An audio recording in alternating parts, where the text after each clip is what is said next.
Hey y'all, how you doing? Um, with y'all today, we are not in the garage, of course, as you can see. I am just outside of the garage, and I'll tell you what. Why don't I show you what I'm working on? Yep, here we go. This is the 239, or what I like to call the 2 free 9, because it's been free. It was free. It was given to me. So, as you can see, I have the exhaust manifolds on right there and right here. And I tell you what, we're going to look at something here on both of these manifolds real quick.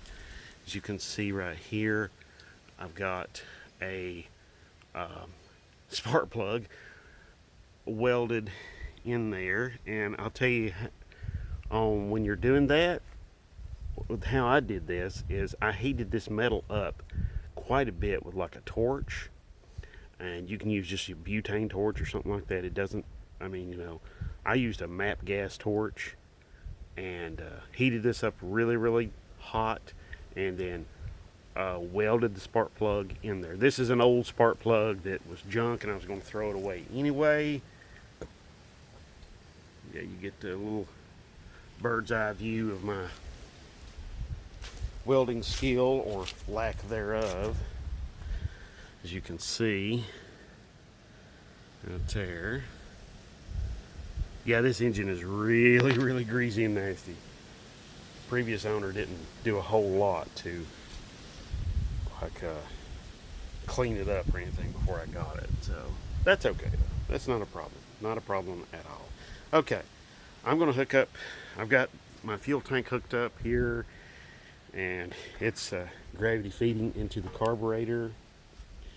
I'm going to try and fire this dude up.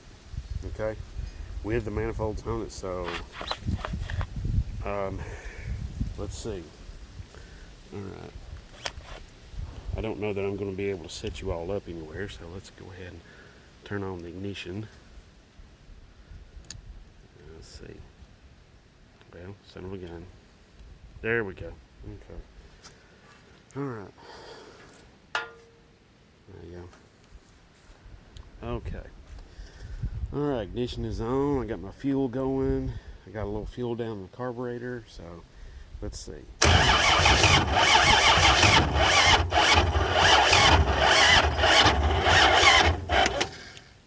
Maybe I got a little too much advance going on there. Man, that thing's gotten tight, hasn't it? I'm moving the whole engine. Okay, I'm gonna have to loosen that thing up. Let's see. Yeah, I did have all of these organized a little bit better, but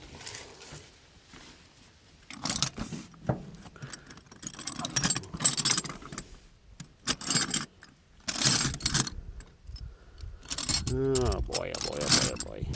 Here we go. Here's half inch. Here we go.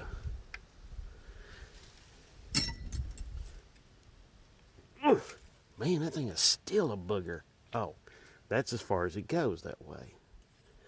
Oh, I remember now. I was going to change out that hold down because that hold down kind of limits your how much you can turn that son of a gun. So I'm going to unplug that. Okay.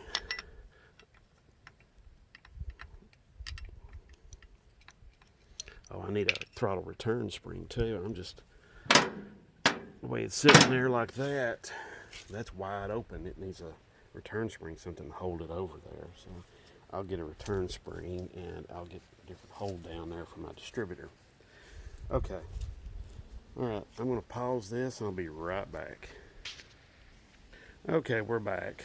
And I've got a return spring on my throttle here, so I'm not starting it up wide open. And I've got a different hold down. And let me show you the differences here, okay? Just so when you're like monkeying around with these, see this one's got that little tang in the middle. This one here, get my camera turned up here. See how that one doesn't have that? See, there's no little bit there in the middle. So, all right, let's try this again and see what I can come up with. Okay. Oh, having a little problem here with my switch. My switch came undone.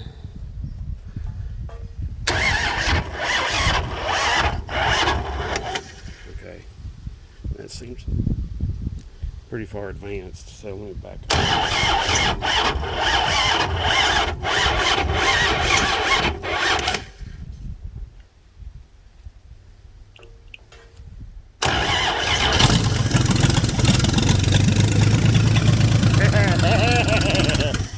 All right. That wasn't too shabby, was it? Okay. And we had pretty good oil pressure there, too. All right. I tell you what. Let's give the carburetor another little drink. Tell you what. I think my fuel bowl's filled up. So. Oh, yeah. There we go. Okay. Yeah.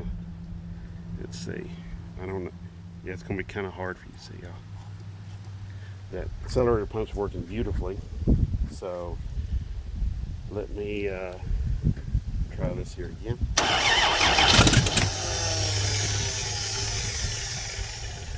I may have to choke it. I don't know, maybe that'll help. Really need two hands here. I'll tell you what. This isn't my preferred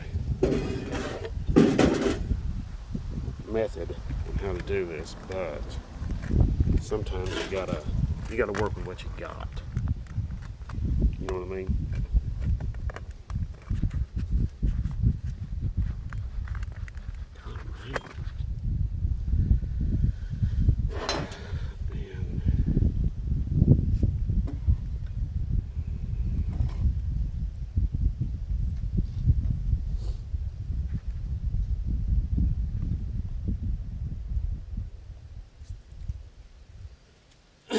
Okay.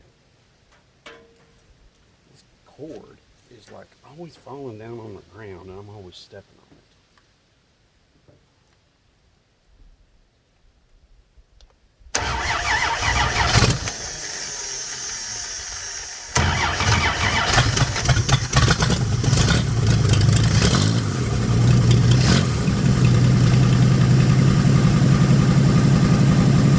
Holy cow!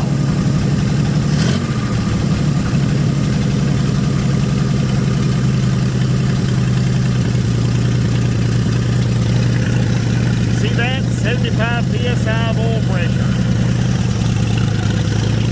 About 16, 17 inches of vacuum.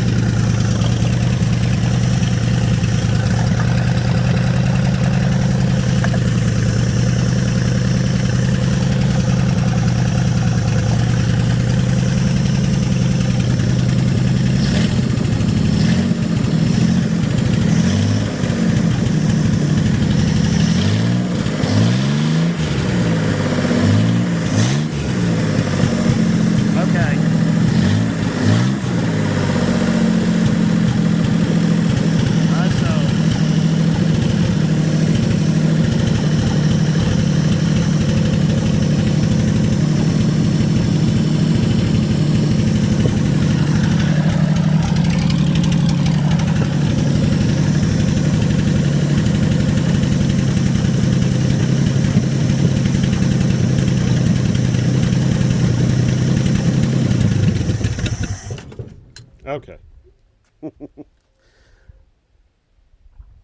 Wow. How about that, huh? That is amazing. Amazing, amazing, amazing. Okay. Yeah, that is just I'm really tickled with that. I'm really tickled with how all of this worked. Okay. All right. Now, let's recap. Okay?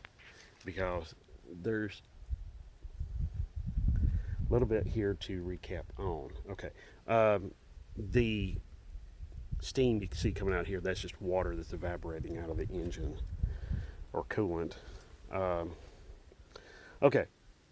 Like I said before in previous videos, This is kind of this mongrelized distributor. We've got the cap from this engine, 239 V6, that actually fits this distributor, which these bodies on these two distributors here are the same diameter, which allows this cap to fit and actually fit really well on this old distributor. That's a points distributor from a points distributor from the body, and most all of the internals are a points distributor from a LA318. The distributor, the points cam in there, is from a Slant 6. Okay, this is a Carter BBD from, I'm not sure, probably a 318 if I had to guess. And then we've got, and my throttle spring fell off. I can redo that, that's not a big deal. Then of course we've got the exhaust manifolds, which came with this engine.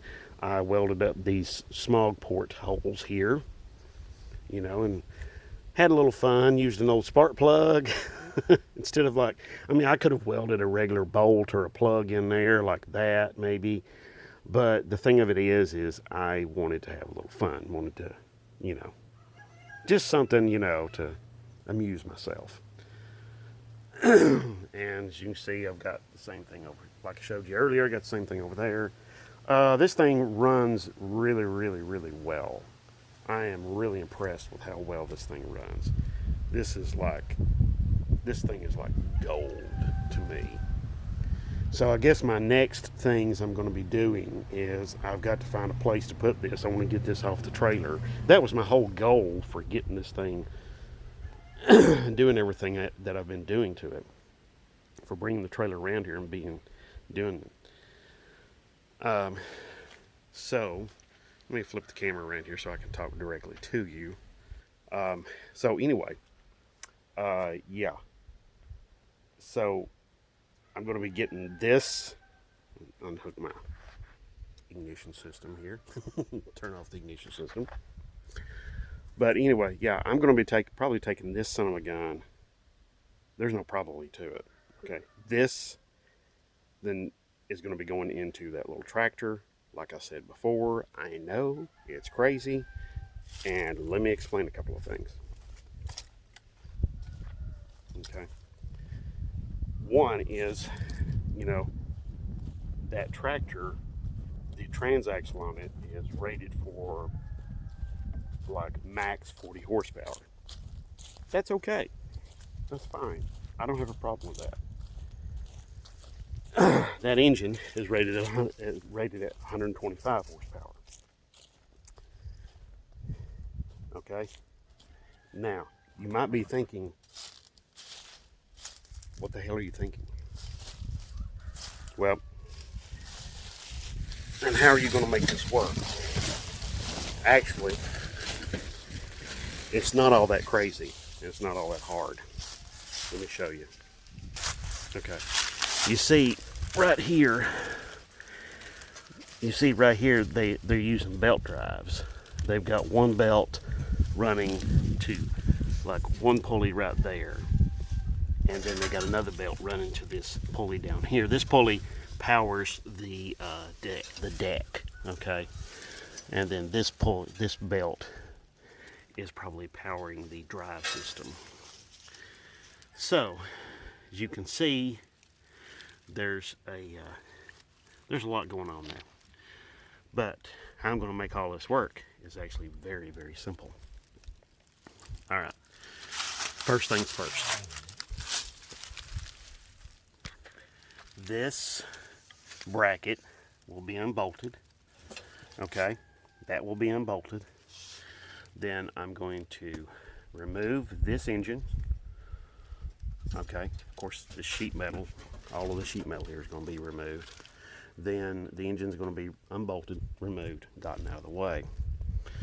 I will be selling this. This is a cast iron Tecumseh, so those of you who are interested in this sort of thing, do hit me up. And as you can see, it's not frozen. None of this is frozen. which is really, really nice. Is this carburetor frozen?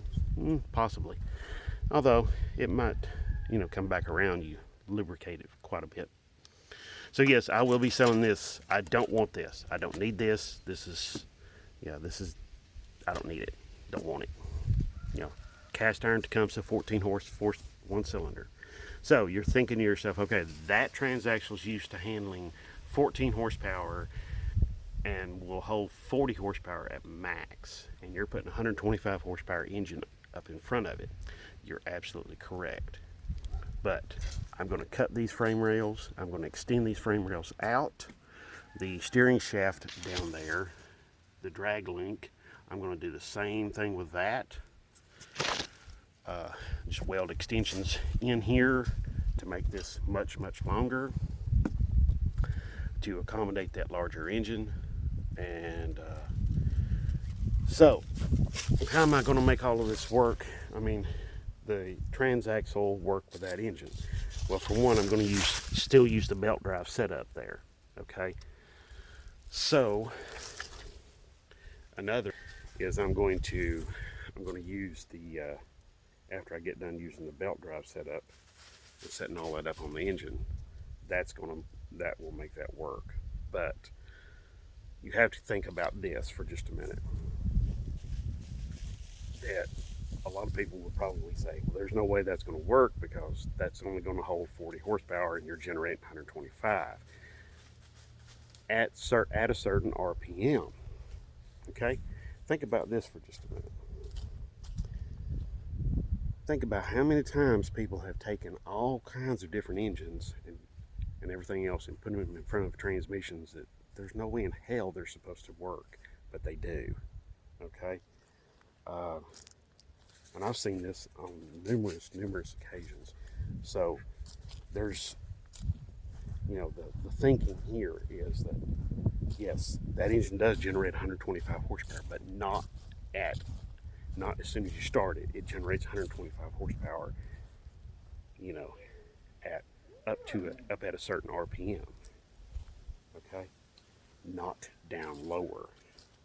So there you go. I'm sorry about the light. It is really, really brutal out here. But so anyway, that's where that will be going. And but yeah, that's where that engine will be going. But let me show you something else. Okay, here we go. All right, this transmission case right here, this thing is absolute garbage. The case itself is actually pretty good, but the internals are junk. They've been sitting out in the weather for like forever and ever and ever. So there's just no way in the world this thing's going to be able to be a good transmission anymore. So what I'm going to do is, I got this from a friend of mine. He gave it to me. So what I'm going to do is I'm just going to cut this son of a gun all the way around. The reason being is so I can mount. I'm going to take some metal and I'm going to make my brackets to mount that engine into that little tractor. This will mount the back of the engine. This will also allow my starter to bolt on. See, the starter on all the Mopar LAs, or almost all the Mopar LAs I've ever seen, let's just say that, they mount to the right there. So that's the thing right there. Okay, that's how I'm going to make all of this work. So anyway, that's what I'm talking about. I'm also going to fabricate some mounts for the front of the engine to mount the engine into the chassis of that tractor.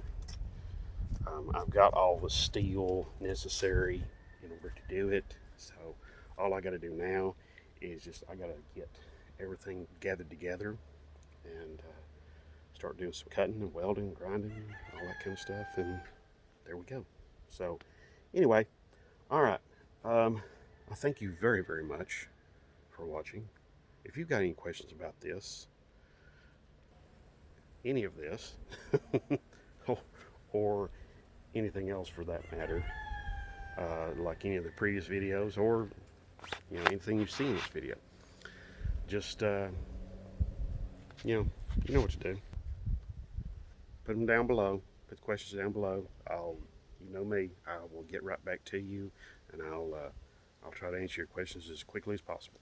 I love the interaction of the comments and the questions and everything like that. I love helping people. So, if I can help you with your project, great. I love that. So, okay. I can't think of anything else. So, but you know me, I can't stay quiet very long.